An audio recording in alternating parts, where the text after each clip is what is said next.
Greetings to everybody. Hello from Melbourne in our little apartment. So I just wanted to make a small video, please, to explain what the plans are around the July online Kundalini yoga meditation self-care classes.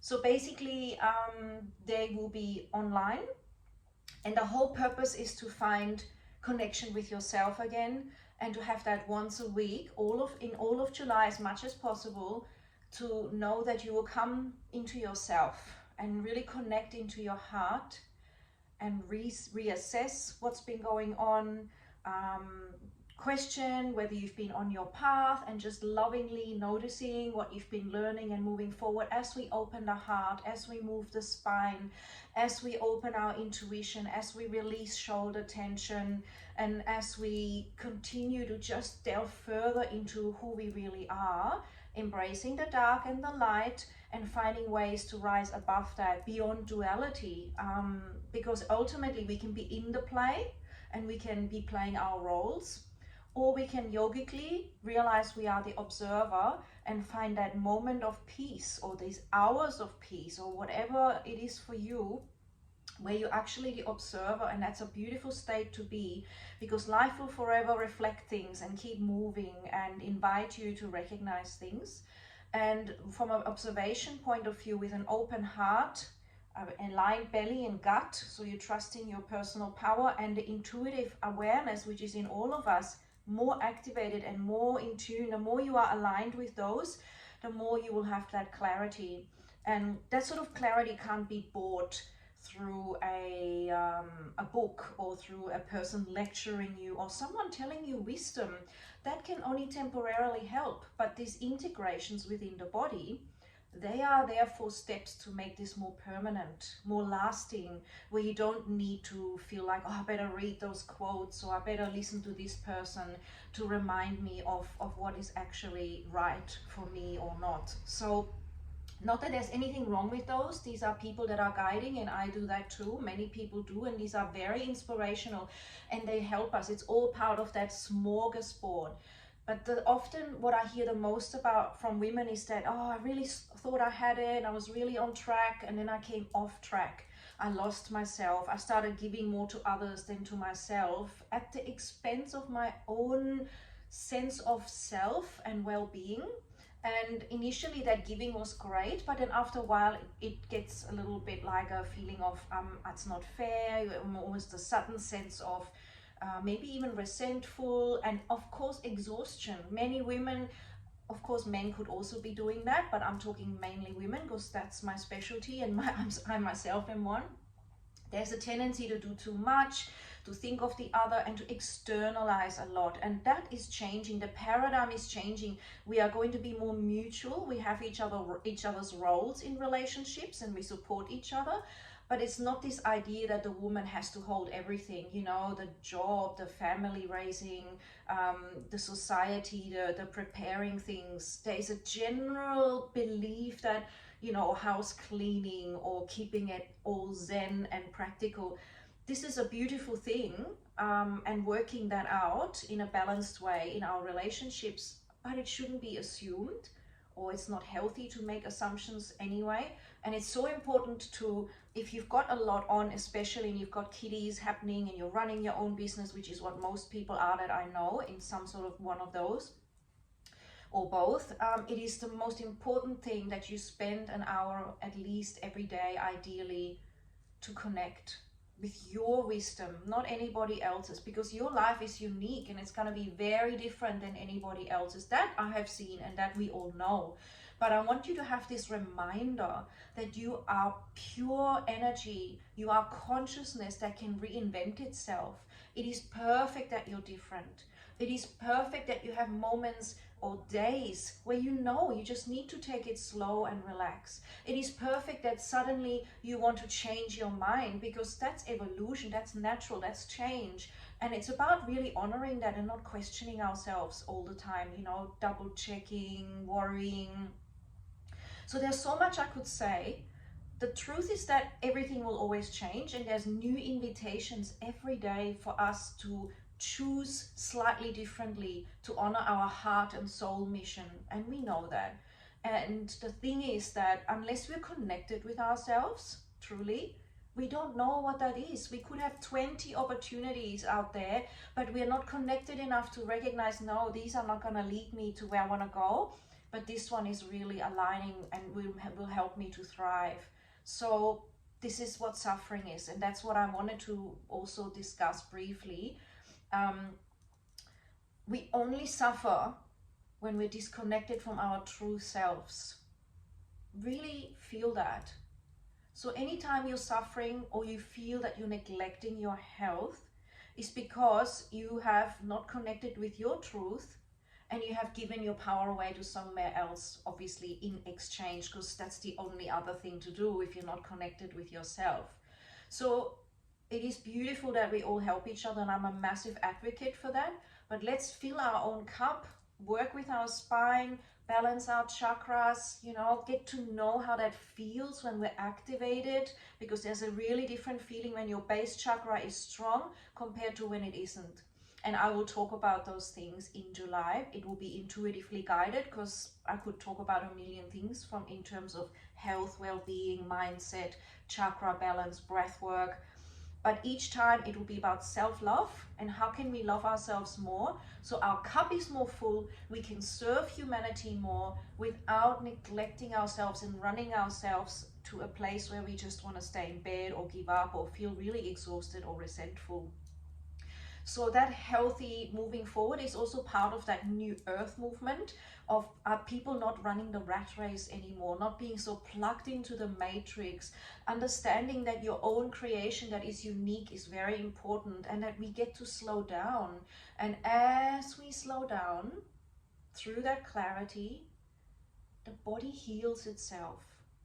Your inspiration amplifies up, because when we're stressed, we're in the fight or flight response and we're looking for problems. And because we're looking for problems, we see them and then we worry about things that may not have anything to do with us, that we may not be able to change, and that actually also might never ever happen. But we've given our life dues, as in our energy and our attention and our time, to something that's not even really meant to bother us that much, but in fight or flight, because we haven't relaxed and gone within, it can seem massive.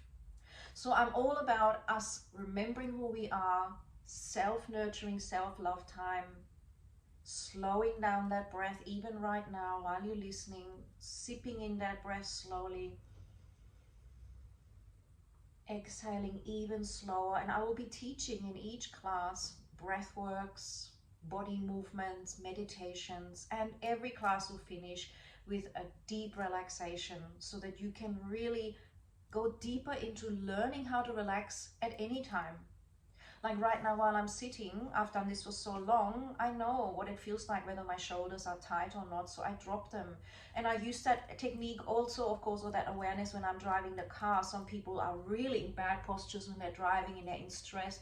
So noticing that every moment is a time where you can stay tall and honor your spine and your kundalini, where you honor the inner organs that have space to be able to do what they need to do, and at the same time your breath is more free and you feel good. You're literally attuning to life itself, and that's what we need to do and remember as much as possible, so we can thrive. I'm totally passionate about that. Even if stress happens, or even if you're sitting in a place, you can still feel, I'm using my spine to support my body? Can I drop my muscles a little bit? Any tensions, noticing? And of course, we will also do exercises like a bit of tapping movement, massage, release, shaking it out, sounding. So there are so many ways. And in the classes, as always, you just choose what works for you. So if you can set aside an hour, I've got an in Adelaide time and Melbourne time. You have to look up my bookings and then slot in when that works for you. I will send you the Zoom link. It's easy to book in, and set up half an hour before. Get your sacred space ready. Put a plant there, light a candle, have a beautiful herbal tea or some water, maybe your journal, a little rug to wrap around you, and say, this is my sacred time. I put it in my diary. and your family will understand, because they will benefit when you feel better. They just do. They will get the benefits and go, wow. Plus you're leading by example. The whole world seems to be in a rush. Well, let's not say the whole world, but a majority of it, from all the trauma and stress and all these concepts of ego and identification, which is all part of it. But we need to learn how to unstress. Otherwise we'll get sick. Otherwise we'll wonder what's happening with life. Well, where did the last few years go? What's going on? Why am I disconnected from myself and my friendships? So it will end up being like that. So, and then after the class, you could also do it this way or both ways. Sit and just use the space that you'll be in to write down what you want to do for the next week. You know, set your intention. What are my priorities for the next week? Instead of rushing in and exhausted and just, you know, tumbling about, you set the intention and then you align with what's important to you with relaxed detachment, but a conscious awareness of where you do want to go. So it's not random, but you're opening up to that or something better. So this will help you with everything, with your relationships, with attracting clients, with your own health journey. It's so powerful. And like I said at the beginning, I need to reiterate it. You can read all the books you want. We cannot avoid eventually, and the sooner the better you do this, the better, is to go within and meet ourselves, our inner child, our true self, and be our own best friend. In my opinion and from my experience, that is the shortcut to a truly fulfilling life, no matter what anyone else around you does. Because inside you is this flow of divinity, wisdom. There is an ability to connect so deep, not just to yourself, but to that which is in all of us and beyond. You will go into a place where going to the movies seems lame, where reading a book is really boring. You have an inner dimension that is incredible, creative, beautiful. And so getting in touch with that, you will feel totally authentic, invincible. You will have empathy naturally because you are connected to yourself, which makes you realize we are all connected, and life just becomes beautiful. And that is what humanity is going through. Holding that frequency no matter what's going on, your jaw relaxes, your shoulders drop, your heart stays open, you honor your own grace, you honor your self-care by just connecting in. And this becomes a lifestyle after a while. It becomes natural, whether you're on a tram or swimming in the pool or lying in bed or getting up or cooking or gardening or with your children or doing business. You will feel that you will never lose that connection with yourself. And when you do, if you do lose it, you will notice it and be able to go, oh, hang on a sec, I just need to check in with myself. What does my heart want right now? Can I slow down my breathing and go into the healing and repair mode, which is a higher state of consciousness, which is digestion, which is intuition and creativity and the genius state? And can I come into that whoosh, and straight away after 1 or 2 minutes you will switch from the fight or flight cortisol rush, which has its place, into that I'm very present to this moment state. And that's what I sit for, hold space for, and I honor you with that in your own way, in your own time, in your own journey, which is unique. So let me know if you've got questions, if you want to connect more. There's going to be links to my website, to free meditations, to even a chakra course, to a simple technique, a little mini course where you can do 3 types of techniques to learn how to meditate, which is easy, where I really encourage you to realize how good you are already, which you are, I promise, and keep shining bright. So lots of love and thank you, and I'd love to hear what you think so that we can discuss. That would be always fun. Communication, open questions are the best. That's it. Ciao for now.